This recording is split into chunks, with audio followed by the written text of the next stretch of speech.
আমরা সবাই মনে করি যে ব্যাংকে টাকা রাখা মানে আমাদের টাকা সেফে আছে, যে কোনো প্রবলেম নাই, টাকা মানে খুব সেফে আমরা রাখছি। কিন্তু ব্যাংকে টাকা রাখা মানেই কি আমরা টাকা আমাদের সেফ বা নিরাপদে রাখতে পারছি? কিন্তু আপনারা জানেন যে বিষয়টা, যদি মনে করো যে আজকে যদি আমরা 1 লাখ টাকা 10 লাখ টাকা ব্যাংকে রাখি, সেই টাকাটা 1 বছর পরে আজকে যেই টাকার যেই জিনিসগুলো কিনতে পারতেছিলাম বা কিনতে পারবো, সেটা কিন্তু কিনতে পারবো না ফিউচারে 1 বছর পরেও। অতএব ব্যাংকে টাকা রাখা মানেই যে নিরাপদে আমরা রাখতে পারতেছি, বিষয়টা এরকম নয়। কিন্তু এখন তো আমরা যে একটা অনিরাপদের কথা বলতেছি, কিভাবে তাহলে আমরা ভবিষ্যতে স্থায়ী নিরাপত্তার সাথে মানে আমাদের টাকাকে রাখতে পারি এবং বৃদ্ধি করতে পারি? কি মনে হয় আর কি, কিভাবে আমরা কি করতে পারি আর কি? ফর এক্সাম্পল আমি আর ইমরান এখন প্রবাসী বলতে গেলে, হ্যাঁ। সো ম্যাক্সিমাম টাইম প্রবাসীরা এরকম করে যে টাকা সবসময় সেভিংস করে রাখে, মানে বেশিরভাগ সময় এরকম কি হয়, ব্যাংকে রেখে দেয়, ব্যাংকে পাঠায়, ওই ব্যাংকেই থেকে যায় সবসময়। বা ফ্যামিলি, বিষয়টা, হ্যাঁ, ওই বিষয়টা হলো যে বেশিরভাগ মানুষে মনে করে যে ব্যাংকে টাকা রাখা মানেই যে টাকাটা সেফ মানে আছে, কিন্তু আসলে কি এই আমরা সেফে রাখতে পারতেছি? হ্যাঁ, আর কি আমরা। হ্যাঁ, তো এরকম রাইট, কিপ কন্টিনিউ। এরকম এরকমই আমরা প্রত্যেকটা মানুষে ফিল করি আর কি, বা আমরা যারা বিদেশ থাকি। কিন্তু আমরা এইটা চিন্তা করি না। ফর এক্সাম্পল, তুমি আজকে আমরা যে টি শার্টটা পরে রয়েছি, বা তুমি যে টি শার্টটা পরে রয়েছো, ফর এক্সাম্পল আজকে 200 টাকা। এই টি শার্টটা একটা হুম। বছর ঘুরতে না ঘুরতে এই টি শার্টটার দাম যাবে 220 টাকা। হুম, হুম, কিন্তু এই 200 টাকা যদি আজকে আমি ব্যাংকে রাখি, ওই 2 বছর পরে, 1 বছর পরে আমার ওই 200 টাকাই দিব। ইয়েস। হুম। না না, আরও বা বরঞ্চ কমবো। ফর এক্সাম্পল আমি যদি সুদ ফ্রি ভাবে, ইন্টারেস্ট ফ্রি ভাবে টাকা রাখি, তখন কি আমার ব্যাড ট্যাক্স কাইটা নিব? তো ওইখান থেকে আমার টাকা কমতেছে। এইটা মান্থলি কিছু টাকা কেটে দেয়, বা বছরে কিছু টাকা কেটে দেয়। সো আমরা ব্যাংকে যারা রাখি, এখনো গ্রাম অঞ্চলে এগুলো বেশিরভাগ চলে, অনেক শহরে বেশিরভাগ, শহরও চলে ভাই, ও শহরও যে আমরা ব্যাংকে টাকা রেখে দিই সেফ জন। আমার ব্যাংকে 2 লাখ টাকা আছে, আমার ব্যাংকে 5 লাখ টাকা আছে, এগুলো আমার ইনভেস্ট মনে করে আর কি। অনেকে সুদ নেয়, ওইটা আলাদা হুম। বিষয়। কিন্তু ব্যাংকে না রাখে আমরা কিন্তু অনেক কিছু করতে পারি। আচ্ছা, তো যদি তুমি মানে আমাদের স্থায়ী নিরাপত্তার জন্য কি কি করতে পারে সেই বিষয়ে আমরা কি এমনকি আজকে আলোচনা করবো বিষয়টাই নাকি? ইয়েস। সো একদম রিস্ক ফ্রি যদি আমরা চাই, একদম রিস্ক ফ্রি, আমাদের একদম অনেক আগে থেকে চলে যেতেছে গোল্ড, হ্যাঁ, আচ্ছা, আমরা স্বর্ণ। ওইদিকে আসতেছি যে কিভাবে হুম। কিভাবে কি করা রাইট। যেতে পারে, কিভাবে কিভাবে আমরা হুম। স্থায়ী নিরাপদভাবে আমরা ইনভেস্ট করতে পারি, সেটা আসবো। কিন্তু কথা হইলো যে ইনভেস্ট করতে গেলে তো অনেকে ভাবে অনেক অনেক অনেক টাকা লাগে। কিন্তু বিষয়টা হলো যে এত টাকা পাইবো কই, তারা মনে করে। তো অতএব এত টাকা যেহেতু আমার নাই, তো ইনভেস্ট করার দরকার নাই। তারা কিভাবে শুরু করতে পারে আর কি? আমি যে গোল্ডের কথাটা বললাম না, এটা তো ইনভেস্ট না ভাই, এটা ইনভেস্ট না। আমি বলছি ওই যে সেভিংস এর কথা না, সেভিংস। গোল্ড কিন্তু তোমার রাতারাতি অনেক যে বেশি টাকাটা profit দেয়। এই ইনভেস্ট, এটা একটা এক হুম, প্রকার ইনভেস্ট, কিন্তু মানে আমরা ইনভেস্ট যেটা মনে করি যে অনেক টাকা রিটার্ন দিব, অনেক পার্সেন্টেজ, 7%, 5%, এরকম হুম, গোল্ডে দেয় না। গোল্ডে দেখা যায় যে 1 বছর পরে রাইট। হয়তো 5%, হয়তো যদি ভাগ্য ভালো থাকে 1%, 2% প্রফিট দেয়। এটা জাস্ট আমরা যারা এটা হইতে গোল্ডের বিষয়টা হইতেছে যে আমি বলি গোল্ডের গোল্ডের বিষয়টা হইতেছে যে এই যেমন ব্যাংকে টাকা না রাখলে টাকার মূল্য কমে যায়, যেমন গোল্ডের ভিতরে রাখলে হইছে এর মূল্য কমতো না, যতদিনই রাখুক এর মূল্য কমতো না, আস্তে আস্তে কিছুটা 5% 10% করে বাড়বো, এর মূল্য কমতো না। এই গোল্ডের ভিতরে রাখার মেইন কারণ হচ্ছে এইটা, কিন্তু বিষয়টা হইলো যে যেমন ব্যাংকে না রেখে অনেক টাকা মানুষই যেমন তো টাকার মূল্য যেমন না কমে। বাংলাদেশের অনেক মানুষই তো মনে করে যে মানে টাকা ইনভেস্ট করতে হলে অনেক অনেক টাকা লাগে, আলাম যেই ক্ষেত্রেই হোক, মানে যে অনেকগুলো ক্ষেত্রেই থাকতে পারে। কিন্তু তারা টাকাগুলো কিভাবে ম্যানেজ করবে? আসলে কি অনেক টাকা দরকার হয় ব্যাংকে টাকা রাখতে গেলে, মানে সরি, কোনোখানে ইনভেস্ট করতে গেলে? সেটা হলো প্রশ্ন। ইনভেস্ট ভাই, এটা একটা ডিপেন্ড করে। এখন যে তুমি তুমি চাইতেছো যে ইনভেস্ট করবা, ফর এক্সাম্পল 5%, 5% জায়গার মধ্যে, ওইখানে তো তোমার অনেক টাকা সত্যি লাগবে। 5% জায়গা তো তুমি 5 টাকাতে কিনতে পারতা না, 2 টাকাতে কিনতে পারতা না। ওইখানে গেলে ওই পরিমাণ তোমার অর্থ নিয়ে ইনভেস্টটা করতে হবে। তো ইনভেস্ট করো, তোমার কাছে যদি 10,000 টাকা থাকে, তুমি ইনভেস্ট করো 10,000, কোন জায়গার মধ্যে আমি ইনভেস্ট করতে পারবো ওই জায়গা খোঁজো। একটা জায়গা ভেদে কিন্তু প্রত্যেকটা জিনিসের প্রাইস বা মূল্য আবার বা ইনভেস্ট থাকে। বাট বিষয়টা হইলো যে অনেকে ভাবে তো যে আমি তো ইনভেস্ট সম্পর্কে কিছুই জানি না। হ্যাঁ, তো অতএব তখন তো ভুল করতে মানে ভুল হওয়ার সম্ভাবনা বেশি থাকে। আমাকে যদি ইনভেস্ট করতে যায় ভুল ভাই করি তাহলে কে সাহায্য করবে এই রিস্কটা? হাসান ভাই, একটা ভিডিও দেখছিলাম আমি, ওই জায়গার মধ্যে ওই ওই লোকটা ডিরেক্টলি বলে, আরে ভাই তুই এই জমানায় এসে যদি কস যে আমি এটা জানি না, এটা বুঝি না, তাহলে তোর মতন বোকা আর পৃথিবীতে নাই, তাহলে তুই ইনভেস্ট করিস না, তুই সামনে আসো, সামনে চল। মানে ইনভেস্ট এরকম। করিস না হ্যাঁ, যে এন বলতে যে এইটাই। তুই ইনভেস্ট মানে করিস না, হ্যাঁ করবো যে ওকে আমি এত কষ্ট করে টাকা কামাই উপার্জন করি, তো এই টাকাটা যদি লস হওয়ার সম্ভাবনা থাকে আমি ইনভেস্ট করবো না। কিন্তু প্রশ্ন হইতেছে যে ইনভেস্ট যদি বললে যে ইনভেস্ট করা লাগবে না, করিস না, কিন্তু টাকাটা কেন ইনভেস্ট করবে? টাকা ইনভেস্ট করা এত ইম্পর্টেন্ট কেন? ভাই এটা এটা পার্সোনাল লাইফের উপর ডিপেন্ড করে। এখন যদি তুমি থিঙ্কিং করো যে না ঠিক আছে, আমি মাসে আমার আমার 20,000 টাকা আছে, আমার সমস্যা নেই, আমি ইনভেস্ট করতাম, আমি যেমনি আছি ওই দিন শেষে এমনি চলে যাবো, আমার দরকার নেই ফর অর্ডার, আমার দরকার নেই অনেক টাকার, আমার দরকার নাই ইন ফিউচার আর একটা ভালো একটা ব্রাইট ফিউচারে। সো তাইলে ওইটা তোমার পার্সোনাল লাইফ, ওইখানে তো আমি ঠেলে ঠেলে আমি তোমাকে বোঝাইতে পারতাম না ইনভেস্ট কর এরকম না। এটা হচ্ছে পার্সোনাল। হুম। করবো না না করবো আমি তোমার, তুমি আমার শিখাইতে পারো so, এই এভাবে ইনভেস্ট করলে তুই আলহামদুলিল্লাহ অনেকটা ভালো টাকা ইনকাম করতে পারবি, ইনভেস্ট করলে ভালো একটা ব্রাইট ফিউচার পাওয়া যাইতে পারে বা সুন্দর একটা ব্যাকআপ পাইতে পারিস। তুমি এটা আবার বোঝানোটা বোঝাইছো, এখন আমি বুঝবো না না বুঝবো ওইটা হচ্ছে আমার পার্সোনাল। সো এইটাই। তারা করবো ওইটা ওদের মাইন্ডসেটে থাকতে হইব। এখন তুমি আমি সারাদিন বললে করতো না ওরা ইনভেস্ট, বা অনেক মানুষ দেখবো হুম। বাট কোটি বিষয়টা টাকা হলো যে আছে এই যে আমরা ইনভেস্ট করে। অনেক সময় সোশ্যাল মিডিয়াতে লাইক বৃদ্ধা মানুষে কষ্টের কাজ করে, লাইক বা ওই জোগালি বা হুম। রাজমিস্ত্রি কাজ করে বা রিক্সা চালায়, ওইটা দেখে না আমরা সবাই মানে খুব কষ্টের হুম। রিয়াক্ট দিই, খুব কষ্টের কমেন্ট করি। বাট বিষয়টা কেন, তারা কিন্তু আজকে তারা যৌবনকালে তাদের মানে বলা যায় পাপের প্রাশ্চর্যই করতেছে এইখানে, কারণ কি তারা প্রপারলি তাদের লাইফটা প্ল্যান করে নাই, ঠিক না? যে তারা কিভাবে টাকাটা, হ্যাঁ হুম।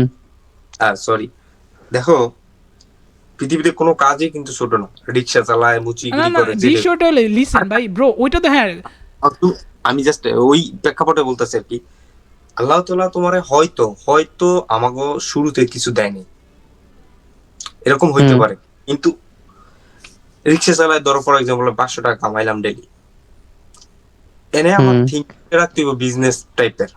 500 টাকাতে কেমনে আমি সংসারের টাকাটা ম্যানেজ কইরা কেমনে আমার এখান থেকে কিছুটা বছর সেভিংস করা যায়। সব সারা জীবন ব্যাংকে ফেলায় রাখলাম এরকম না, কিছুটা বছর একটা টার্গেট রাখতে হবে হুম। যে একটা বছর 100 টাকা করে রাখতে রাখতে ডেইলি 100 টাকা করে রাখলে তুমি দেখছো এক বছর কত টাকা হয়। সেটাই তো বলতে চাচ্ছি, আমি হুম। বলতে হুম। চাচ্ছি যে পাপের প্রায়শ্চিত্ত বলতে আমি এটা টার্ম বলতেছি আখিরাতের ওইটা না, আমি বলতে চাচ্ছি যে তারা যৌবনকালে প্রপারলি মানি ম্যানেজ করে নাকি। আর এই যে Yes, আমি টাকা কিন্তু আমি কাজ কিন্তু রিক্সা চালাই বা অন্য কষ্টের কাজ করে আমি ছোট করতেছি না, আমি বলতে চাচ্ছি যে তুমি না, না। 80 বছরে যাইও কেন তোমাকে এই কষ্টের কাজগুলো করতে হবে? তার জন্য Yes, কারণ হলো তুমি যৌবনকালে প্রপারলি ম্যানেজ করো না সময় টাকা, এই জন্যই তো এই 80 বছরে 90 বছরে তোমার রিক্সা চালাইতে হইতেছে। ইয়েস 80 বছর কাজই করতেছে, কাজ তো একদিনও বন্ধ ছিল না, ঠিক না? ইয়েস। যদি যদি আমরা পার্সোনাল লাইফে দেখো হাসান ভাই, আহ, কারে দেখাইতাম আমি, আমার আব্বারে ধরো কত বছর আগে, 50। 50। সো 50 হুম। ইয়ার্স এরা ও কাজ শুরু করছে, আমার আমার আমি জানি না, আমার মনে হয় আর কি, মনে হয় 14-15 বছর থেকে কাজ শুরু করছে, হুম। আর হয়তো না 2-1 বছর বেশি হবে, বা 16 বছর থেকে কাজ স্টার্ট করছে, স্টিল নাও এখনো কাজই করে, এখনো মানে লাইফটা। সো এইগুলো হচ্ছে time management, money management, financial side গুলো ওকে রাখা। So, হুম। এই পার্সোনাল মানে তুমি আমার শিখাইবা, আমি শিখবো, তারপরে এগুলো আমি আমার আমার কাছে আমি অ্যাপ্লাই করবো। সো এতটুকু, কিন্তু ওনারা শিখেও নাই, নিজের উপর অ্যাপ্লাই করে নাই। So end of the day আজকে এই সিচুয়েশন। ফর এক্সাম্পল এতে কিন্তু হুম। সবচেয়ে বড় সমস্যা কি যে আমি গতকালকে নাদির অন দ্য গোয়ের একটা অনেক বড় একটা ভিডিও পাবলিশ হয়েছে, সেটা হইলো যে স্কাই ডাইভিং এর লাইসেন্স কিভাবে নিতে হয়। তো এত কষ্টের এত ঝামেলার একটা স্কাই ডাইভিং এর লাইসেন্স নেওয়ার দরকার কি? তো উনি বলতেছে যে আমার ছোটোবেলা যখন আমার 15-16 বছর, তখন আমার 3টা লাইফের ড্রিম ছিল। একটা হইলো সারা পৃথিবীর প্রত্যেকটা কোণা আমি ঘুরে দেখতে চাই, প্রত্যেকটা দেশ ঘুরে দেখতে চাই, একটা হইলো ড্রিম। আর একটা হলো আমি কি আকাশ থেকে প্লেন থেকে জাম করতে চাই। তো এরকম আরও কয়েকটা, তো এর মধ্যে কি অলমোস্ট 2টা কমপ্লিট করে ফেলছে, তো এই যে একটা ড্রিম, সেই ড্রিমের প্রতি আগায় যাওয়া, তো উনি কিন্তু অলমোস্ট অনেকগুলো কান্ট্রি ঘুরতে পারছে Nadir on the go, right? তো এরকম আমাদের কিন্তু সত্যিকার অর্থে কোনো ড্রিম থাকে না, স্বপ্ন থাকে না, এই জন্যই আমরা সঞ্চয় করার দিকে যাই না। আর আরেকটা বড় বিষয় দেখবে, বাংলাদেশের মতো মানুষে কোনো রকম সবাই খাইয়া পইরা চলতে পারে, কিন্তু কোনো একটা আল্লাহ না করুক একটা সমস্যা যদি কাউরে দেয়, কি যে একটা অবস্থা, ম্যাসাকার অবস্থা পড়ে, তখন কিন্তু অর্থের অবস্থা খুবই খারাপ পড়ে। সেজন্য হইলেও তো টাকাটা মানে মানে হেলথ সাপোর্টার হইলেও তো টাকা কিছু সঞ্চয় করা উচিত। একটা ব্যাকআপ, একটা ওই যে আব্দুর রাজ্জাক, উনি একটা সুন্দর কথা বলছিল, যদি তুমি জাতির উপকার করতে চাও তোমার টাকা লাগবে। লাগবো। যদি তুমি জাতির উপকার করতে চাও যে আমি ভালো কাজ করবো, তোমার টাকা লাগবে। কিন্তু টাকাটা কেমনে ইনকাম করতে হইব, ওই রাস্তা তোমার বের করতে হইব। আমি বলতেছি না তুমি হারাম পথে যাও, কিন্তু তোমার টাকা ইনকাম করতে হইব। ইসলামে আমাকে, যদি আমরা ইসলামের দিকে যাই, ইসলামে কি আগে ধনী ব্যক্তি ছিল না? ওসমান রাদিয়াল্লাহু তাআলা ছিল। কত বড় ধনী ছিল। ওইটা তো আছে, হ্যাঁ। কিন্তু হ্যাঁ, টাকা জাতির বর্তমানে যেহেতু একটা ট্রেন চলে আসছে, আর কি সিস্টেমটা তুই আখেরাতে ইয়ার কাহিনীটা দেখ, যে নবীজের আমলের তখনও কিন্তু টাকা দিয়ে মানুষকে হেল্প করতো। সাহাবীরা, একজন সাহাবী বলতেছে আমি 1000 উট দিতেছে যুদ্ধের মধ্যে, তোমার বাবা যদি টাকাই না থাকে তুমি কিভাবে সাহায্য করবা? তো আমরা প্রথমে আসি যে প্রথম প্রশ্নটা ছিল যে কিভাবে ইনভেস্ট করতে গেলে তো অনেক টাকা দরকার হয়, তো এত টাকা কিভাবে পাবো? তো বিষয়টা হইলো যে ভাই বর্তমানে টাকা এত লাগে না।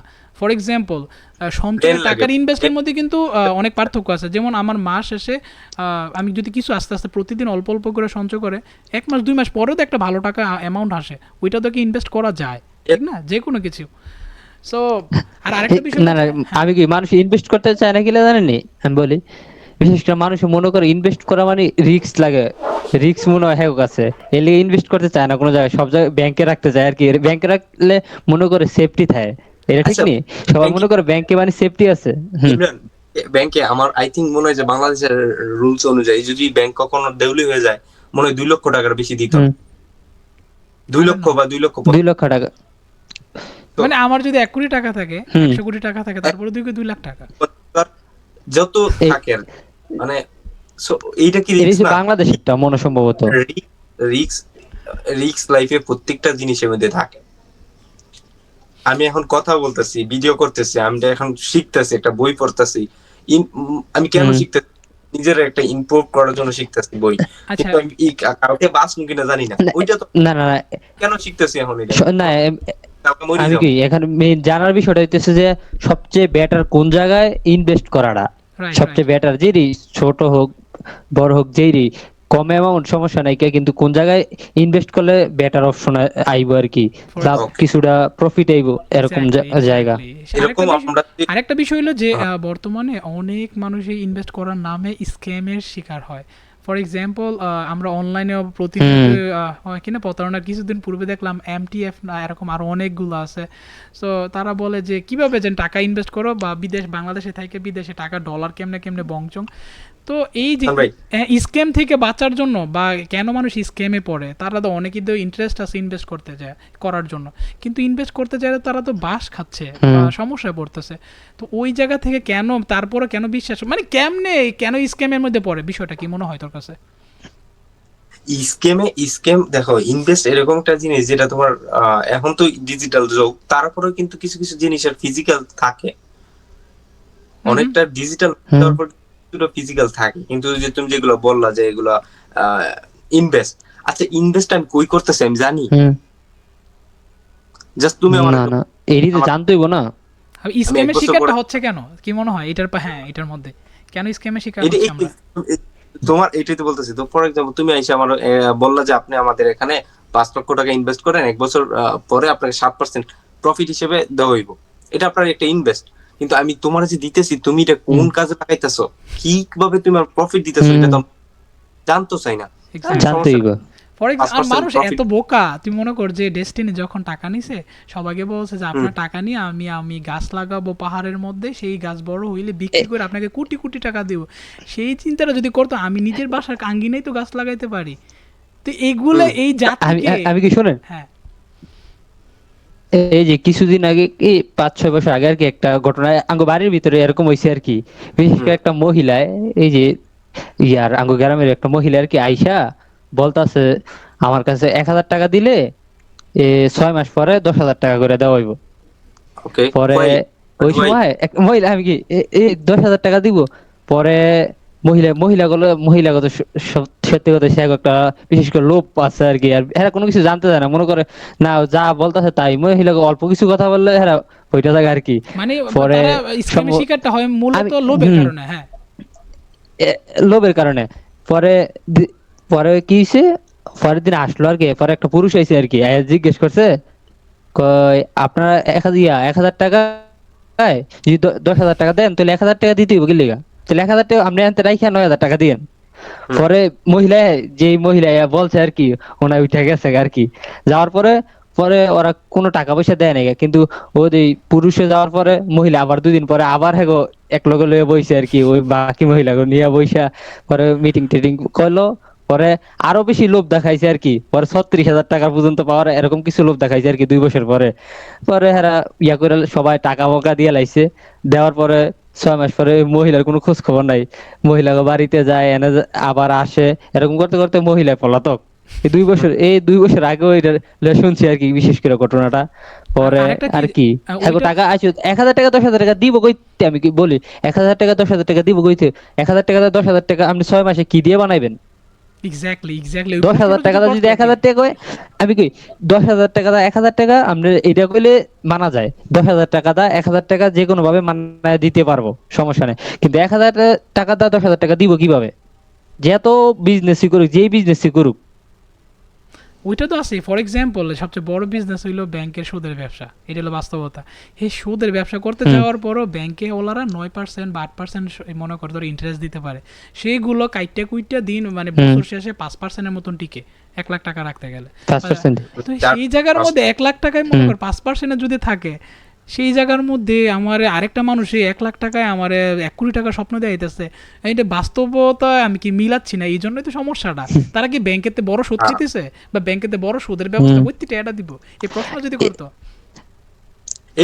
এই জন্য আমার কাছে আমি কি এই হ্যাঁ লোভের, আমি কই বিশেষ স্ক্যামের ভিতরে পড়েছে যে একমাত্র লোভের কারণে। হ্যাঁ লোভটা কন্ট্রোল করতে পারে না আর কি। এটা মনে করে না আমি 1,000 টাকা দিয়ে 10,000 টাকা পাবো, অ্যামাউন্টটা তো ছোট অ্যামাউন্ট, দিলে সমস্যা নেই, 1,000 টাকা গেলে যাইবো।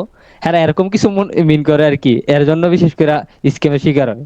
তো এটা ইটস নরমাল না ইমরান। এগুলো যারা লোভ করবো, আসলে ইনভেস্ট করাটা কিন্তু এটা আমাদের লোভের উপর ডিপেন্ড করে না, এটা আমাদের স্কিলস বা আমাদের নলেজের উপর ডিপেন্ড করে ইনভেস্ট করাটা। আচ্ছা, না না এটা তো বুঝলাম। স্ক্যামের ব্যাপারটা আর কি ভাই যে হাসান ভাই বললো স্ক্যামের ব্যাপারটা, এর লেগে বললাম আর কি। হ্যাঁ বিষয়টা তারপর আচ্ছা, তো এর মধ্যে তো কথার কথা যে কেন আসলে ইনভেস্ট করা উচিত, তার জন্য 4-5টা বুলেট পয়েন্ট দিয়ে যদি কিছু বলতে চাস তাহলে খুব সুন্দর হইতো। যে মানুষে কেন ইনভেস্ট করা উচিত, কেন তাদেরকে ইনভেস্ট করতেই হবে যদি ভালো থাকতে হয়, সেগুলো কয়েকটা যদি ভালো থাকতে শুধু ইনভেস্টের আই থিংক শুধু ইনভেস্ট দিয়ে হয় না, অনেক কিছু লাগে। বাট ইনভেস্টটা এটা ইম্পর্টেন্ট লাইফের মধ্যে। কেন ইম্পর্টেন্ট? প্রত্যেকটা জিনিসের একটা ব্যাকআপ প্রয়োজন থাকে বা ইম্পর্টেন্ট প্রয়োজন থাকে। ইনভেস্ট তুমি কখন করতে পারবা? যখন তোমার আলহামদুলিল্লাহ একটা মনে করো ফর এক্সাম্পল তুমি একটা চাকরি করতেছো, ওইখান থেকে তোমার মাসে লক্ষাধিক টাকা। তোর কাছে মনে হইতেছে যে অনেক টাকা না ইনকাম করলে ইনভেস্ট করা মানে সম্ভব না? না না না, আমি অন্যভাবে বোঝাইতেছি। ইনভেস্ট তো তুমি 500 টাকা দিয়ে করতে পারো, কিন্তু আমি বোঝাইতে চাইতেছি ফর এক্সাম্পল তুমি লক্ষাধিক টাকা বা 50,000 টাকা 80,000 টাকা মাসে ইনকাম করতেছো।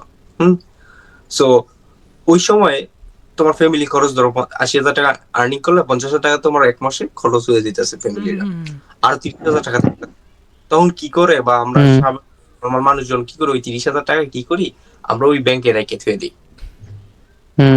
আমার কাছে মনে হয় যে ওই 30,000 টাকা তোমার ব্যাংকে না রাখা, 30,000 টাকা তুমি 2-3টা ধাপ কইরা 2-3টা জায়গায় তুমি রিসার্চ কইরা জ্ঞান খাটায় নলেজ খাটায় সব স্প্যাম থেকে দূরে থেকে 2-3টা জায়গায় ইনভেস্ট করা প্রয়োজন। আচ্ছা কেন আমি প্রশ্ন করছি যে কেন ইনভেস্ট করা উচিত, তাদের লাইফে কি এমন ইম্পর্টেন্ট বই আনতে পারে যে ইনভেস্ট করলে তার ফিউচারে কি কয়েকটা এরকম যদি তুলে ধরতে। It's very like this invest আমি যখন করব, ঠিক আছে, আজকে ফর এক্সাম্পল আমি মার্কেটিং শিখতেছি, কেন এটার মধ্যে আমি সময় ব্যয় করতেছি? ইন ফিউচার আমার একটা ভালো চাকরির জন্য ইনভেস্ট করতেছি, সময়টা শিখতেছি, ভালো একটা চাকরি যাতে পাই। সেরকম আমি যে এখন ইনভেস্টটা করি, ওই যে বললাম ইন ফিউচার একটা ব্রাইট একটা লাইফের জন্য, ব্রাইট একটা সিচুয়েশন ক্রিয়েট করার জন্য, ব্রাইট একটা লক্ষ্য যাওয়ার জন্য আমরা ইনভেস্ট করি আর কি। আমার ফর কাছে মনে হয় যে এটা ফর সিম্পল। এক্সাম্পল ইমরানে কিছু বলা আছে এই টপিকের মধ্যে? না না, বলেন, আপনি বলেন। হ্যাঁ, যেমন আসলে কি যে বর্তমানে সত্যি তুই দেখবি যে 60-70 বয়সের বর্তমানে ক্যান্সার বা ডায়াবেটিস একটা নর্মাল মানে রোগ হয়ে গেছে। ডায়াবেটিসের রোগী 5-6-7 হাজার টাকা কোনো নর্মাল। তো এই শেষ বয়সে যাওয়ার পরে মানে বাচ্চা কাচ্চারা অনেকেই মানুষ করতে পারে না, বা মানুষ করার পরে তারা টাকা দিতে পারে না, খাবারের টাকা দিতে পারে না, ওষুধের টাকা, মেডিসিনের টাকা কই থেকে দিব? আমার কাছে মনে হয় যে অন্য 8-10টা জীবন মানে অন্য জীবন তেমন শেষ বয়সে চিকিৎসাটা একটা মানুষের পাওয়া তার ব্যক্তিগত অধিকার মনে করি আর কি। তো সেই মানে জীবনের তাগিদে চিকিৎসার জন্য হইলো অ্যাটলিস্ট টাকাটা সঞ্চয় করা উচিত। আরেকটা বিষয় হলো যে শরীরের শক্তি সারা জীবন থাকবে না। যেমন 60 বছর পর্যন্ত থাকবে আমি না। কাজ করতে পারবো, কিন্তু এরপরে যখন আমি কাজ করতে পারবো তখন টাকাটা কই থেকে আসবে? আমার ছেলে মেয়েরা যখন আমাকে ঘর থেকে বের করে দিবে বা আমাকে সাপোর্ট দিবে না, ভালোবাসা দিবে না, সার্ভিস দিবে না, তখন আমি কিভাবে চলবো? তার জন্য হইলো টাকাটা কি সঞ্চয় করা উচিত, কি মনে হয় তোদের? সেই জন্য বললাম যে, এই জন্য বললাম যে আসলে ফিউচার আমরা জানি না ভাই, আমি ফিউচার জানি না। না না, ফিউচার আমি তো সবসময় আমার শরীর এত স্ট্রং থাকবে না, এত মানে আমি এনার্জিওয়ালা মানুষ থাকবো না যে সবসময় কাজ করতে যাবো। যখন কি আমি কাজ করতে পারবো না তখন বইসা জানি খাইতে পারে বা একটা ভালো সার্ভিস পাইতে পারে বা মেডিসিন খরচ জানি চালাইতে পারে আর অন্যান্য খরচ, তার জন্য হইলো তো দরকার নাকি? এটা একটা সেভিংস ইনভেস্ট, আমরা যেটা যে যে জানতে চাইছিলাম ইনভেস্ট না, ইনভেস্ট আর ইনভেস্ট সেভিংস এর বিষয়টা কি? সেভিংস আর ইনভেস্টটা তো বুঝতেই পার্থক্যটা। সেভিংস মানে যে আমরা টাকা ওই যে ব্যাংকে রাখার ওইখানে, এইটা তো বিষয়টা না। আমি তো আজকে ইনভেস্ট করে রাখলাম, ফর এক্সাম্পল আজকে 30, 25 or 20 years old right now, but ধর আজকে তুই 1 লাখ টাকা 10 লাখ টাকা ইনভেস্ট করলি কোনো জায়গায়, একটা জমিন কিনলি বা কোনো কিছু করলি, সেইটা তো তুই 60 বছর পরে যদি বিক্রি করস ওইটার কত কয় হাজার কোটি টাকা বা কমপক্ষে 10 লাখ টাকা দা কিনলেও মনে কর 50 লাখ টাকা বা 1 কোটি টাকা সেল করা পসিবল। তো তখন তো টাকা আসতেছে, এটা তো সঞ্চয় না। Yes, good. এইটা এটা একটা কথা বলছো যে ইনভেস্ট একটা লং লাইফে একটা time, long backup time. Long time থাকে। সো আমার কিন্তু ইনভেস্ট মানে এই বর্তমান সিচুয়েশনে তোমার কাছে কি মনে হয় যে কোন কোন জায়গাগুলোর মধ্যে বেটার মনে হতে পারে, বা এই জায়গাগুলো একটু রিল্যাক্স বা সেফ জন্য ইনভেস্ট করা দরকার? আচ্ছা, ওইটা তো আছেই, কিন্তু ওইটা বলার পূর্বে আমাদের আরো কিছু মনে কর যে কিছু যে থিঙ্কিংগুলো ক্লিয়ার করা উচিত আর কি, ঠিক আছে? তো সেটা হলো যে অনেকে তো মনে করে যে বর্তমানে প্রত্যেকেই ঋণগ্রস্ত, লাইক ওই কাইন্ড অফ বলে কিস্তি বা অন্যান্য প্রবলেমের মধ্যে, হ্যাঁ। তো এইগুলা থেকে তো অতএব তারা বলে আমার দিন আনতে দিনে খায়, এরকম যে অবস্থা। সেই জায়গা থেকে তারা কিভাবে ঋণগ্রস্ত না হইতে পারে? হ্যাঁ, তারপরে না আমরা টাকা সঞ্চয় করার পরে না কোথায় ইনভেস্ট করতে পারি, ঠিক না? আগে তো জানতে হবে কীভাবে ঋণগ্রস্ত না হওয়া মানে মুক্ত থাকতে পারে, তারপরে টাকা কীভাবে সঞ্চয় করতে পারে। এইগুলোর একটা রোড ম্যাপ দেওয়াটা ইম্পর্টেন্ট নয়? তোর কাছে কি মনে হয় কীভাবে কি করতে মানে আমরা থাকতে পারি? কিছু মানুষ ঋণগ্রস্ত হয় মানে বিপদে পড়া, কিছু মানুষ ঋণগ্রস্ত হয় নিজের নিজের চাহিদার জন্য। সো দুইটা জিনিস। ফর এক্সাম্পল, তুমি এখন একটা টাইলস এর বিজনেস স্টার্ট করলা, তোমার কাছে এখন একসাথে অনেকগুলো টাকা, 20 লক্ষ 25 লক্ষ বা 10 লক্ষ 5 লক্ষ যত টাকা লাগে তোমার কাছে নাই, হাফ আছে বা 80% আছে, আর 20% তোমার কি করতেছো, তুমি লোন নিছো। ওই লোনটা কিন্তু আলাদা একটা জিনিস, ওই লোনটা হচ্ছে আলাদা। আরেকটা লোন হয়েছে কি, দেখবা চাহিদা বেশি মানুষের, আমরা নিজের কন্ট্রোল করতে পারি। ফর এক্সাম্পল, অনেক মানুষ আমি দেখছি, অনেক মানুষ আমি এখানে দুবাই আসার পর অনেক মানুষ দেখছি কি করে, টাকা না থাকার কারণে কি করে, নিজের এতটাই কষ্ট দেয় বা এতটাই কন্ট্রোল করে রাখে। কষ্ট বল, লাইফে একটা কষ্ট আছে। 3 বেলা আমরা নরমালি আমরা খাবার খাই, ওই মানুষগুলো কি করে জানো, খাওয়ার টাকাটা কমানোর জন্য বা বাসার একটা চাপ থেকে বাঁচার জন্য বা ঋণ আছে ওইগুলো পরিশোধ করার জন্য কি করে, 2 বেলা 3 বেলার জায়গায় 2 বেলা খায়। বা একটা পোশাক আমরা যে জায়গায় মনে করো একটু সিলে ফালাই দিই, ওই লোকটাই কি করে একটু সিলাই পরে বা মানে থাকে না, নিজেরে কন্ট্রোল করে, নিজের চাহিদাগুলো কন্ট্রোল করে কিছুটা সময়। ওই যে ঋণ থেকে মুক্তি পাওয়ার জন্য ওই থেকে আমার 5,000 টাকা নিচ্ছি, ওইটা আমার পরিশোধ করে নি আগে। সো কিছু সিস্টেম, ঋণ অনেক প্রকার হয়ে থাকে আর কি। ঋণ নিয়ে অনেকে ভালো কাজ করে, ঋণ আবার অনেকে দেখবা চাহিদার কারণে ঋণে পড়ে যায়, যা আমার আজকে আমি অনেক মানুষ দেখছি কি করে জানো, মোবাইল কিনে ইএমআই সিস্টেম দিয়া, ফ্রিজ কিনে, টিভি কিনে। টিভি কিনে। তো এইসব জিনিসগুলো চাহিদা কিছুটা সময় একটু স্থগিত রাখতে হয় ঋণ থেকে মুক্তি পেতে হইলে। আর যদি না মনে করি যে গাড়ি কিনে অনেক, আবার এখন তো আবার পিক আপ কিনে দেখবো অনেকে। হ্যাঁ, কারণ ওইটা তোর পিক মনে আপ। কর না ফর আমি কি এক্সাম্পল, এখানে হ্যাঁ আমি কি হ্যাঁ বিশেষ করে হ্যাঁ গো, আমি কি হ্যাঁ প্রতি মাসে হ্যাঁ কয় টাকা ইনকাম করবো এটার কোনো তালিকা নাই কে? কয় টাকা ইনকাম ধরেন একজন মানুষের 15 টাকা ইনকাম, এর ভিতরে খরচ করতে হবে কয় টাকা? ধরেন খানার টাকা গেল মাসে 5,000 টাকা, হ্যাঁ ফ্যামিলির ভিতরে আর কি কথার কথা দেখাইলাম। আর ধরেন ওষুধ টষুধ কিনলে আরো 2,000 টাকা, 7,000 টাকা। পরে আরো এমনিতে ধরেন আরো আরো 2,000 টাকা গেল খরচ টর্চ বা এমনি ইয়া টিয়া। মানে যদি এই জায়গার ভিতরে যদি বাড়তি কোনো কিছু খরচ করে আগের তে প্ল্যান থাকতে হবে না আমি এই টাকাটা দিতে পারবো কিনা। আর যদি প্ল্যান যদি না থাকে, এই যদি কথার কথা 15,000 টাকা ইনকাম করে যদি 20,000 টাকা খরচ করে, এই 5,000 টাকা কি পরের মাসের তে দিতেই হতে, পরের মাসে চলবো কি দিয়া? একজন মানুষ 15,000 টাকা কামাইলে 15,000 টাকা খরচ হয়ে যায়, এক্স্যাক্টলি। ঠিক না? ইয়েস, এই জন্য ওই যে আমি হাসান ভাই যেটা গাড়ির কথা বললাম, গাড়িটা একটু বিজনেস টাইপের। আমি গাড়ি চালামো, অনেক লক্ষ্য থাকে যে আমি গাড়ি চালাই আস্তে হুম আস্তে, একটা রোলিং থাকে, রাস্তা থাকে। কিন্তু আমার কথা হচ্ছে এসি, ফ্রিজ, টিভি, হুম ওভেন, এই যে লাইফের বাহ্যিক জিনিসগুলো যেগুলো আমাদের, এগুলো না থাকলেও যে এরকম ভাবে না যে আমরা চলতে পারতাম না, আবার এগুলো যে না একবারে আমার নাই বা আমার সামর্থ্য আছে কিনতে পারতাছি না, ওইটা আলাদা। কিন্তু না থাকলে চলতে পারতাম না এরকম না। আমার কথা হচ্ছে নিজের চাহিদাগুলো একটু কিছুটা সময়ের জন্য বা স্থগিত রাখা প্রয়োজন, যদি তুমি ঋণ থেকে মুক্তি পাইতে চাও। ওইটা তো আছে, কিন্তু বিষয়টা হইলো যে হুম আহ, ইসলামের একটা কথা আছে যে বিপক্ষে যেইটাই যাইব ওইটার জন্য জীবনে বাস খাইতে হইবই। ফর এক্সাম্পল প্যারাশানি নিতে হইবই। ইসলামে ভাই তোমার বলা আছে যে তোমার হুম আজকে যদি তোমার যতটুকু রিজিক নির্ধারিত করা আছে, ফর এক্সাম্পল তোমার আজকে আর্নিং ইনকাম হলো 500 টাকা, তুমি 500 টাকার হুম। মধ্যে লাইফে হুম লিমিট রাখো না। তুমি কেন 500 টাকার মধ্যে তুমি আজকে 700 টাকাতে গরু মাংস কিনে আজকে খেয়ে ফেললা? তোমার ওটার মাংস গরু মাংস খাওয়ার দরকার নাই তো। তুমি 500 টাকার হুম। মধ্যে ম্যানেজ করে চলো না, এই right জন্য তো সমস্যাটা, ঠিক না? আবার যখন হুম কালকে তোমার রিজিক হুম হুম বৃদ্ধি করে দেওয়া হবে, লাইক 10,000 টাকা হয়ে যাবে প্রতিদিন এরকম, বা যাই হোক, তো তখন কি তুমি সেই অনুপাতে চলো, ঠিক না? আর আরেকটা কাহিনী যে আমরা বললাম যে আমরা যদি মনে করতাম যে কিন্তু ইসলামে বলা আছে যে ঋণ করে বা সরি যে সুদের মধ্যে যায়, মানে সুদের ব্যক্তি যেন মানে আল্লাহ এবং আল্লাহ রসুলের সাথে যুদ্ধের জন্য প্রস্তুত হয়ে যায়, ওইগুলো যদি মন থেকে বিশ্বাস করতাম না, ওইগুলো আমরা যাইতামই না। হ্যাঁ, তো বিষয়টা ভাই আমার তো বিদেশ চাইতামই যেতে না। হইব বা আমার ইনভেস্ট করতে হইব কোনো কিছু, আমার জায়গা কিনতে হইব, গাড়ি কিনতে হইব, ভাই কেন রে ভাই তোর শোধ কইরে কেন করতে হইব? তুই শোধ না কইরা কি একটু একটু কইরা 5 বছর আগে প্ল্যান কর, তার জন্য ইনভেস্ট কইরা তুই তারপরে ওইটা ইনভেস্ট হুম করতে পারোস, ওইটা করতে পারোস। না তোরা ইনস্ট্যান্ট লাগবো, আজকেই লাগবে, আমার মাথায় আজকে প্ল্যান আসছে আজকেই লাগবে, একটু পরে হোক না, কি ঠিক না? রাখবো? তো অতএব আমরা কি করি, ওই যে আমাদের মনের ইচ্ছাকে ডিজায়ারকে পূরণ করতে আমরা ঋণ করি, যে ইসলামের বিপক্ষে যাই, তারপরে পরে প্যারাশিনে হইয়া বহুত মানুষ আত্মহত্যা করতেছে, বহুত মানুষ সমস্যা পড়তেছে, ঠিক না? ওই কি হুম কি মনে হয়? ওইটা তো আছে, এই জন্য আমি কি বললাম যে একদম ফার্স্ট অফ অল যদি আমি বলতে চাই, যদি আমরা ঋণ থেকে মুক্তি পেতে চাই, আমাদের নিজের চাহিদা হুম কন্ট্রোল করতে হইব।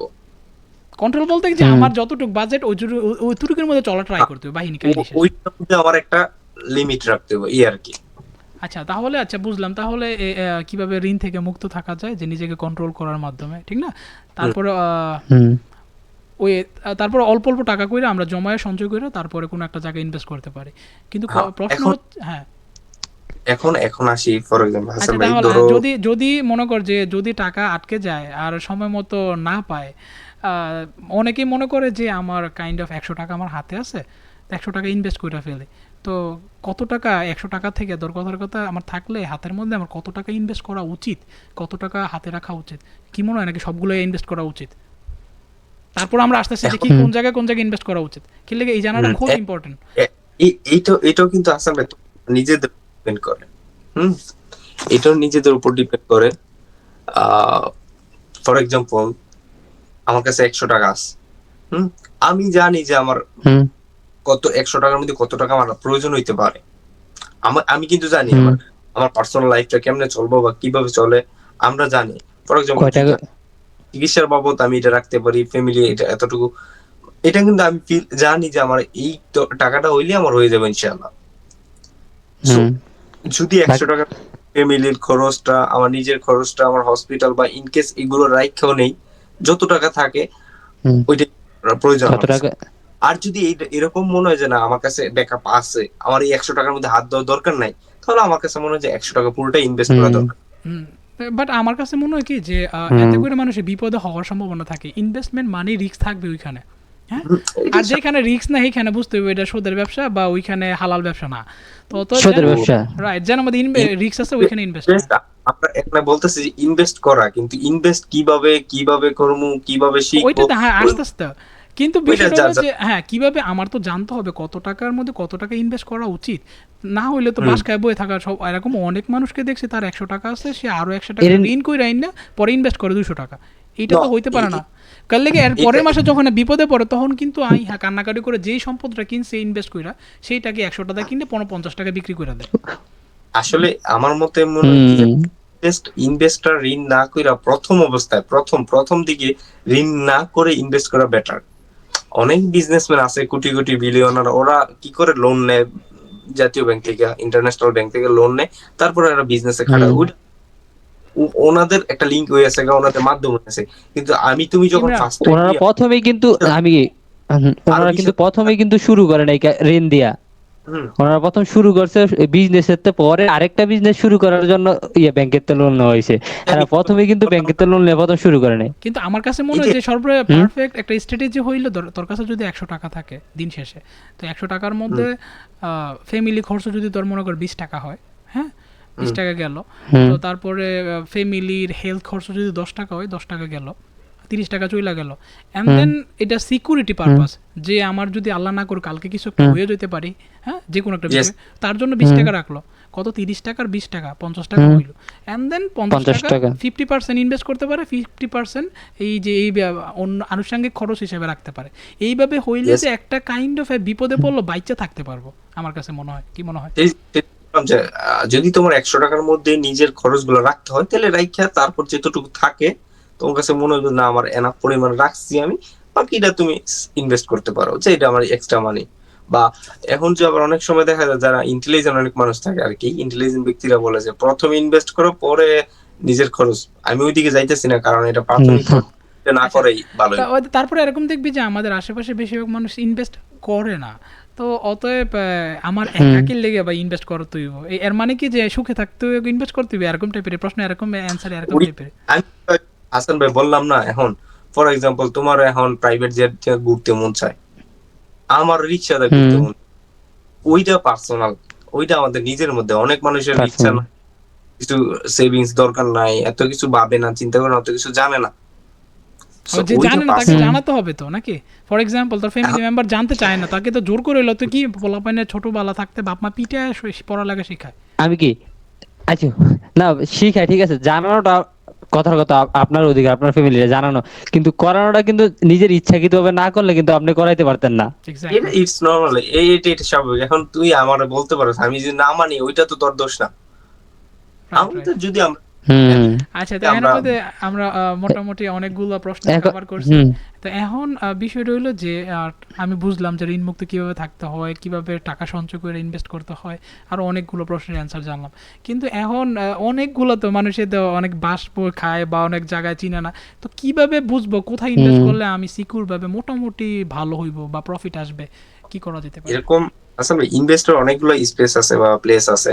সো আই থিঙ্ক আমার কাছে মনে হয় যে প্রাইমারি লেভেলে এরকম ইনভেস্টের জায়গাগুলো চয়েস করা দরকার যেগুলোতে কম রিস্ক। হুম, হুম, আমরা মধ্যবিত্ত মানুষ, হুম, প্রথমে আমরা ইনভেস্ট করলে আমরা একটু স্বাভাবিক একটা সেফ জোন খোঁজার চেষ্টা করবো আর কি। হুম, হুম, তবে একটা জিনিস আমরা ইমরানের প্রথমে বললো যে লোভটা কন্ট্রোল করতে হইব।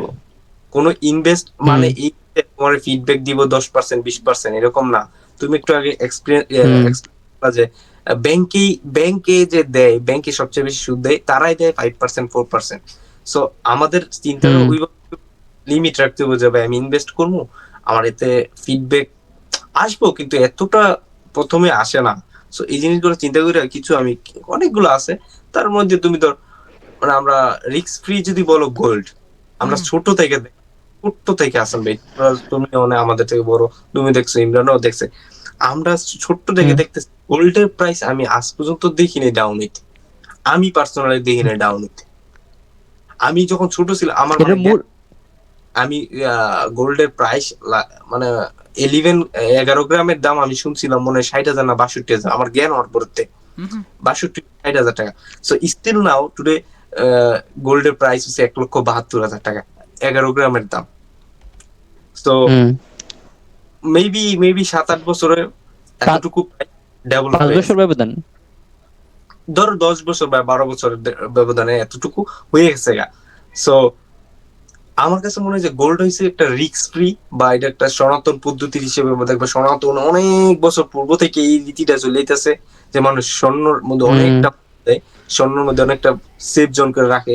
So আমার কাছে মনে হয় যদি তোমার আমাদের কাছে অল্প স্বল্প টাকা থাকে, হ্যাঁ, মানে আমরা রিস্ক ফ্রি চাই বা অনেক দিন সেভিংস করতে ইনভেস্ট করে রাখতে চাই, তা আমার কাছে মনে হয় যে ফার্স্ট অফ একটা গোল্ড একটা ভালো একটা ও হইতে পারে বা অপরচুনিটি হইতে পারে। গ্রেট। এখন তোমার ইয়া এক্স্যাক্টলি তোমার আমার কাছে কাছে মনে হুম হয় ফর এক্সাম্পল লাইক 2017-18 সালে আমার স্পষ্ট মনে আছে 18-19-এর মধ্যে গোল্ডের প্রাইস ছিল 37,000 বা 39,000 40,000-এর মতো। কত হুম হুম 5-6 বছর পূর্বে। হুম তুই দেখ যে কত পার্সেন্ট বাড়ছে। এখন কত অলমোস্ট 1,70,000, অলমোস্ট 1,70,000 টাকার প্লাস। তো অতএব অন্য হুম কিছুতে আসলে কি এতটা রিটার্ন পাওয়া পসিবল? কোনোভাবেই নয়। তো অতএব যেহেতু এখানে ভালো পরিমাণ রিটার্ন আসতেছে আর ফিউচারে এরকম রিটার্ন আসবে, তো এরকম পসিবিলিটি আছে আর তুই দেখবি যে কোনো সময় দাম কমেনি, তো অতএব এটা বেস্ট অপশন হতে পারে। হ্যাঁ রিস্ক ফ্রি একটা অপশন আমার কাছে মনে হয়। হ্যাঁ ইমরান, কিছু বলার আছে নাকি এই বিষয়ে? গো। হ্যাঁ এবার আমি কি এর ভিতরে বিশেষ করে আপনি অন্য জায়গায় বিশেষ করে অন্য জায়গায় যদি ইনভেস্ট করতে যান বা অন্য জায়গায় আপনি কোনো ব্যবসা খাটাইতে যান, সর্বপ্রথম আপনার জানতেই ওই ব্যবসা সম্পর্কে, না জানি খাটাইলে লস। কিন্তু স্বর্ণের জায়গার ভিতরে বিশেষ করে গোল্ডের ভিতরে আপনি ইনভেস্ট করলে এটা লস হওয়ার কোনো ইয়েই নেই, প্রবলেম হইল, অপশনই নেই, লস হওয়ার কোনো অপশনই নেই। হ্যাঁ আছে। ফর বলেন। এক্সাম্পল প্রবলেম হইলো যে আহ, অনেকেই আমরা দেখি যে এক ভরি স্বর্ণ কিনলাম এর মধ্যে প্রায় অনেক পার্সেন্টই কমা যায়। তো এরকমটা কেন হয়? কিভাবে আমি না প্রপার না না আমি কি অথেন্টিক স্বর্ণ আমি কিনলে আমি কি লাভবান হতে পারি? আমি কি এর ভিতরে স্বর্ণের ক্যারেট দেওয়া আছে না? বিশেষ করে আপনি যদি 18 ক্যারেটের স্বর্ণ কিনা হয়, 18 ক্যারেটের স্বর্ণ দাম কম, ঠিক আছে, কিন্তু এটা তো কম বই, এটা জানেনি। আপনার কিনতে হবে 24 বা 22 ক্যারেটের, তাহলে আপনি স্বর্ণ যেটুকু কিনবেন অতটুকু বিক্রি করার সময় ঠিক অতটুকু বিক্রি করতে পারেন। আচ্ছা ভাই আমি যেটা বললাম আর কি, আমরা যেটা ইনভেস্টের কথা বললাম, যে আমরা গোল্ড কিন্তু হুম বিজনেসের কথা, invest long time, invest, long hmm ওইটাই তো আমি বলতে লং চাচ্ছি যে আমি যে গোল্ডটা কিনবো ওই গোল্ডটার মধ্যে অনেকে সময় মানে কিছুদিন পরে দেখি যে এইটা যতটুকু কিনছে অতটুকু বলে যে না এটার মধ্যে নাইকা। এইটা কি যে আমি বাংলাদেশি স্বর্ণের মধ্যে কেনার পরে প্রবলেম হতে পারে নাকি আমাদের বিদেশের প্রপার অথেন্টিক গোল্ডটা খোঁজা ট্রাই করা উচিত, কি মনে হয়? এই সম্পর্কে আমার তেমন একটা জ্ঞান নাই, নলেজ নাই। তবে ইনভেস্টের ক্ষেত্রে গোল্ডটা লং টাইম রাখার প্রয়োজন, এটা আমি আমার একবারে নিজের একটা প্রমাণ থেকে বলতেছি। সেটা কারণ তো অবশ্যই, কিন্তু তার তার পূর্বে কি করতে হবে যে প্রপার সোর্সটা খুঁজে বার করতে হবে। কেননা তোর মনে কর বিদেশি গোলগুলো হুম খুবই ভালো বাংলাদেশের তুলনায়। বাংলাদেশে তুই এক ভরি স্বর্ণ গেলে সেই জায়গা থেকে কইমা যায়, তারা বলে অনেকে মিক্স টিক্স করে আর কি, যেহেতু মানে এই জন্য হুম প্রবাসী স্বর্ণগুলো। হ্যাঁ ওইটা হইতে পারে, বাট আমি যেটা না, বলতেছি না, না, এই যে আমি কই শোনেন, না না না, ও যে কইমা যায় কি লেগা, আমি কই এখানে 18 ক্যারেটের স্বর্ণ হইছে কত, আমার নাম্বারটা ঠিক মনে নাই আর কি। বিশেষ করে এত গ্রাম হইছে যে পিওর থাকে আর কি, মনে হয় সম্ভবত 65%, বাকিগুলা থাকে খার বলে না কি জানি বলে ওইগুলা। আর বিশেষ করে 21 ক্যারেটের ভিতরে থাকে 85%, আর 22 ক্যারেটে থাকে 90% সম্ভবত, 91%। আর 24 ক্যারেটে থাকে 99%। 100% কোনো জায়গায় দেয় না আর কি, খার কিছু জায়গায় দিতে হয়, আবার বিষয়টা 100% কোনো জায়গায় আবার অথেন্টিক দেওয়া না। এখন কি হুম মানে কোন গোলগুলো কিনা উচিত আর কি? গোল তো গোলই, তারপরও যে বার কিনা উচিত, চকলেট কিনা উচিত, বা এরকম পয়সা নাকি জিনিসপত্র? এনে দুইটা এইটা দুইটা হচ্ছে দুইটা বিশেষ করে আমি কি 21 ক্যারেট, আমি কি 21 ক্যারেট আর 24 ক্যারেটের বিষয়টা হইতেছে যে আপনি কেনা বিস্কুট কিনেন, বা যদি আপনি ইয়ার কি জানি কি বলে দুল বা যেই পরার মতো যেইগুলো জুয়েলারি। হয় ওইগুলো কিনে কোনো সমস্যা নাই, ওইগুলো কমতো না। জুয়েলারি, এই সমস্যা নাই। ওইগুলোর ভিতরে কোনো প্রবলেম নাই। যেটুকু কিনবেন ঠিক অতটুকু, বেচার সময় ঠিক অতটুকু করবো। আপনার যেই পেপার দেওয়া হইব না, যেই বিশেষ করে যেই ফতুর আর কি, ওই সেম আপনি যেটুকু কিনছেন না ঠিক অতটুকুই থাকবো বেচার না সময়। ইমরান, এনে একটু ইয়ে আছে। যদি আমরা এই গোল্ডের এইটা তো আমি কি গোল্ডের ভিতরে ইউজ করার পরে এই রেসি যে বল। এনে একটা সময়সীমা আছে। আমি বারবার বলতেছি যে গোল্ড হইছে লং টাইমের জন্য। এখন ফর এক্সাম্পল আজকে কিনলাম, যদি 1 মাস পরে বিক্রি করতে চাই না, আমি পার্সোনাল, আমি একজন প্রমাণ, আমি নিজে জানি। আমি গত কয়েকদিন আগে অনেকগুলো গোল্ড ছিল কয়েন, সো ওইগুলো আমি যতটা কিনছি 1 থেকে 2-3 মাসের মধ্যে আমি বিক্রি করে দিছি। কিছুটা বাড়ছে, প্রফিট হয়েছে, বাট ওই যে আমার ইনভয়েসের মধ্যে যে প্রাইসটা ছিল, তখন কি করে যখন আমি বিক্রি করতে যাই ওইখান থেকে 15% করে কম দেয় প্রাইস। ব্যাট কাইটা রাখে। ব্যাট না, ব্যাট তো 5% আমার থেকে এটা কেটে রাখছে প্রথমে, কিন্তু আমি যখন বিক্রি করতে যাই তখন অরিজিনাল প্রাইস থেকে 15% কম দেয়। 15%? 15%। এটা তো হিউজ। এটা সব জায়গার মধ্যে, বাংলাদেশ বলো ইন্টারন্যাশনাল, 15%, 10%, 7% কোনো কোনো জায়গার মধ্যে ডিপেন্ড করে আর কি। সো এই জিনিসটা হচ্ছে তো ডিপেন্ড করতে হবে ইনভয়েসে। ফর এক্সাম্পল আজকে 500 টাকা ইনভয়েসটা লেখা আছে, আমি যদি 2-3 মাস পরে বিক্রি করতে যাই, হয়তো এটার প্রাইস 500 টাকা, 3 মাস পরে ধর 505 টাকা, 5 টাকা বাড়ছে ধরো, কিন্তু আমি যখন বিক্রি করতাম তখন 15%, 10% কাইটা দেয়। তখন কি হয়, ওই 5 টাকা বাড়ার ফলে আমার কি প্রাইসটা কমে যেতেছে। সো গোল্ডের যদি ইনভেস্ট করতে হয় এটা লং টাইমের জন্য, লং টাইম এরকম না হোক, যে আচ্ছা তা লং টাইম আর শর্ট টাইম, তাহলে কি যে জুয়েলারি হোক আর বার হোক কোনো ম্যাটার করে না, একটা হইলেই হয় নাকি? না। এখন দুইটা জিনিসের দুইটা পার্থক্য আছে। ফর এক্সাম্পল যদি তুমি বারের দিকে চিন্তা করো, বারটা হইছে বিক্রি করতে গেলে তোমার একটু বিজনেসম্যান টাইপের লোক লাগবে। হ্যাঁ, অ্যামাউন্ট লাগবে, ইউজ পরিমাণ না। 100 গ্রাম গোল্ড কে কিনবো? হঠাৎ সাডেনলি তোমার বিক্রি করতে হবে, কে কিনবো? তোমার কাছে আমি বিক্রি করলাম 100 গ্রাম স্বর্ণ, তোমার কাছে টাকা নাই, এটা নর্মাল। এখন যদি তোমার কানের দুল থাকে, ফর এক্সাম্পল এটা লক্ষ টাকার একটা কানের দুল, হয়তো তুমি রাতারাতি একটা দোকানে গিয়ে বিক্রি করে ফেলতে পারো ইমার্জেন্সির সময়। সো ওইটাও তোমার উপর ডিপেন্ড করে তুমি কি থাকে না যে তুমি কি লং অনেক টাকা ইনভেস্ট করতে চাইতেছো গোল্ডের প্রতি, যে আমি বড় বিজনেসম্যানের কাছ থেকে বিক্রি করবো ইন ফিউচার, বা আর যদি ছোটখাটো থাকে যে আমি দুলের বা জুয়েলের উপর ইনভেস্ট করলাম, আমি যে কোনো সময় আমার যে কোনো প্রয়োজন আমি বিক্রি করে ফেলতে পারবো, ইজি অ্যাক্সেস। ওইটা ডিপেন্ড করে নিজের উপর আর কি। গুড গুড, ওকে। এটা আমরা মোটামুটি গোল্ড সম্পর্কে মোটামুটি একটা ক্লিয়ার আইডিয়া পাওয়া গেছে। তো গোল্ড বাদে কি আর কোথায় ইনভেস্ট করা যায়? তো তাদের কাছে অনেকে বলে যে রিয়েল এস্টেট, জায়গাপত্র বা ফ্ল্যাটে ইনভেস্ট করা যায়, কি মনে হয় তাদের কাছে? Huge opportunity coming in future.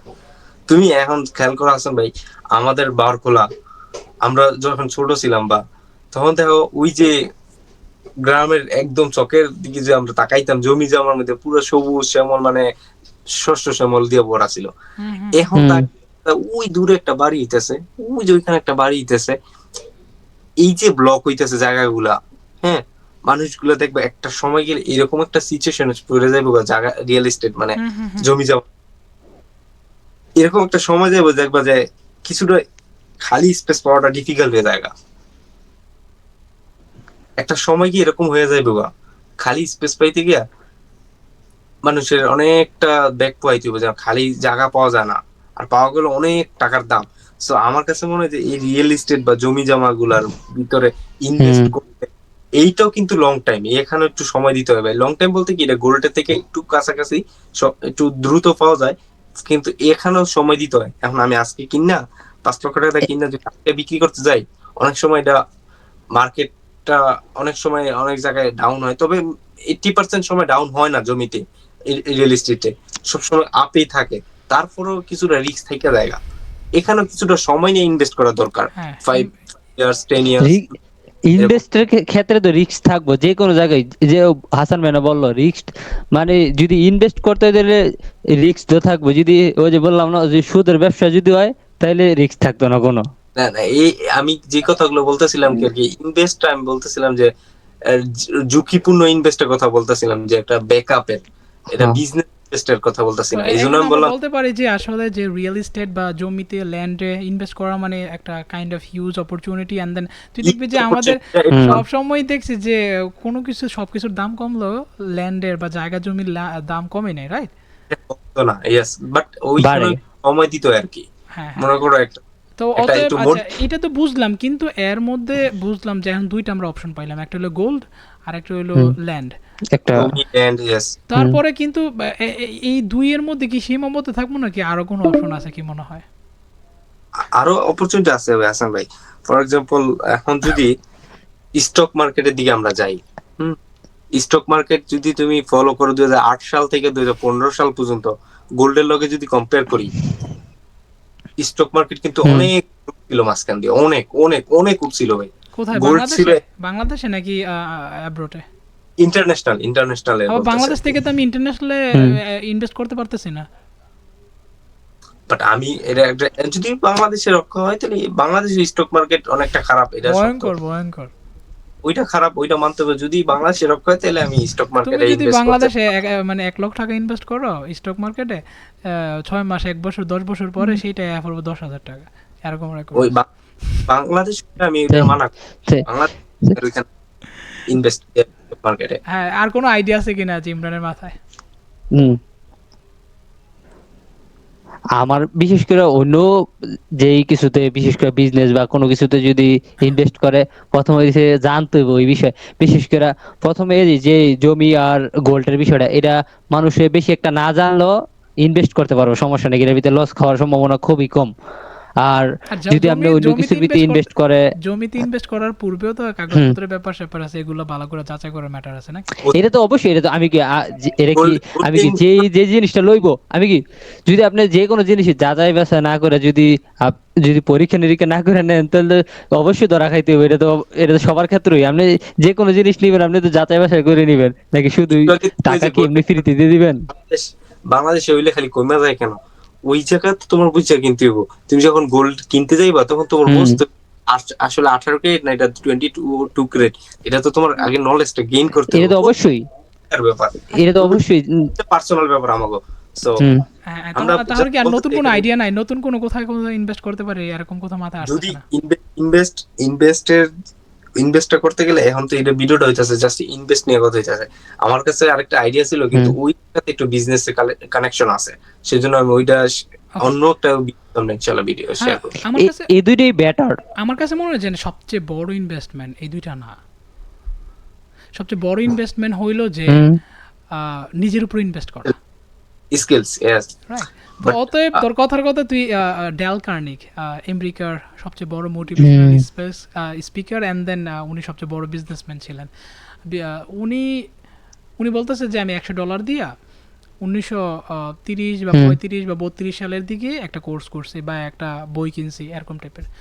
তো ওইটা থেকে আমার জীবনে যা দিছে, আমার হাজার হাজার সম্পত্তি ইনভেস্ট করে কি ওইটা আমার রিটার্ন করতে পারে নাই। তুই দেখবি যে 100 টাকা দিয়া কোনো কিছু ইনভেস্ট করলি, কোনো কিছু কিনলি, কিন্তু 100 টাকা দিয়ে একটা যে কোনো বই কিনিস, সেটা হাদিসের বই হোক, দুনিয়াবি বই হোক, ওইটা থেকে যে নলেজ নিতে পারবি, পৃথিবীতে আর কোথাও থেকে এত নিজেকে এটা তোর মৃত্যুর আগ পর্যন্ত সার্ভিস দিব, যেই স্কিলটা ডেভেলপ করা যায় নাকি? তো অতএব আমার কাছে মনে হচ্ছে সবচেয়ে বড় ইনভেস্টের জায়গা, সবচেয়ে লং টাইম আমরা যেটা থেকে নিতে পারবো, সেটা নলেজের মধ্যে ইনভেস্ট করা। হ্যাঁ, এইখান থেকে মনে করো আমরা মৃত্যুর আগ পর্যন্ত নিতেই পারবো, প্লাস আমরা আমাদের পরের প্রজন্ম আবার ছড়াইতে পারবো। এই ইনভেস্টটা এমন একটা জায়গা, আমরা ইনভেস্ট করার পরেও এটা কমবো না, বা আমরা ছড়াইলেও কমবো না, আমরা প্রতিবেশী, আশেপাশের বাচ্চা, ফ্যামিলি মানুষকে ছড়াইলেও কমবো না, রাইট? কি মনে হয়? এইটা তো বলা যে নিজের উপর মানে ইনভেস্ট করে, এটা তো হচ্ছে মানে সকল ইনভেস্টের গুরু। মানে থাকে না একটা বট গাছ, এইটা থেকে পরে শাখা প্রশাখা বার হয় আর কি। নিজের উপর ইনভেস্ট হয়েছে একটা বট গাছ, এখান থেকে পরে বেরোইব। এটা হচ্ছে সর্বক্ষেত্রে সর্বকালের একটা গুরু। So, যদি তুমি ওই যে আমি বললাম যে গোল্ড তুমি ইনভেস্ট করবা, তুমি নিজের উপর ইনভেস্ট করো যে আমি গোল্ডের আসল নকল কেমনে চিনব। কেমনে চিনবো? তার জন্য তো নলেজ লাগবে। নিজে জানার জন্য তো আগে তো জানতে হইব না। ইনভেস্ট করি তো নলেজ গেইন করি তো আমার জানতে হবে। আমি জমি জমা কিনবো, কিন্তু আমি কাগজপত্র পড়তে পারি না, আমি নকল চিনতে পারি না, আমি কোনটা নকল ওইগুলো বুঝি না। ওইগুলো তো আমার আগে ডেভেলপ করতে হবে ইনভেস্ট কইরা। তো এই নিজের উপর ইনভেস্ট হচ্ছে সকল ক্ষেত্রে গুরু। তারপর আমরা যাইতে পারি এনে সেটাই তো, আমরা যে ভেরিফাই করার জন্য তার আগে তো আমাদের সেই নলেজটা থাকতেই হবে যে ভাই এটা প্রপার রাইট কিনা রং। তো সেই ভেরিফাই করার জন্য সেই নলেজটা তো আমাদের মধ্যে নাই। তুই দেখবি যে পৃথিবীতে কয়টা মানুষ একটা তুই দেখবি যে কয়টা মানুষ একটা বই কিনে বছরে একটা, মাসে একটা। আসলে কি আমরা কিনি, আসলে কি ইনভেস্ট করি? আমরা স্বপ্ন দেই, সবচেয়ে বড় স্বপ্ন দেয় না। বেশিরভাগ মানুষ, মহিলারা স্বপ্ন দেয় গোল্ডে, পুরুষরা স্বপ্ন দেয় জায়গাতে। কিন্তু সত্যিকার মানুষের স্বপ্ন দেয় কি, জায়গাতে। যে নিজের উপরে কিভাবে ইনভেস্ট করা যায় নাকি। আর কিন্তু সেটা করে না বেশিরভাগ মানুষই। হুম। অলমোস্ট 99% না, 1000-এর মধ্যে একজনও পাওয়া যাবে না যে মাসে বছরে একটা বই কিনে।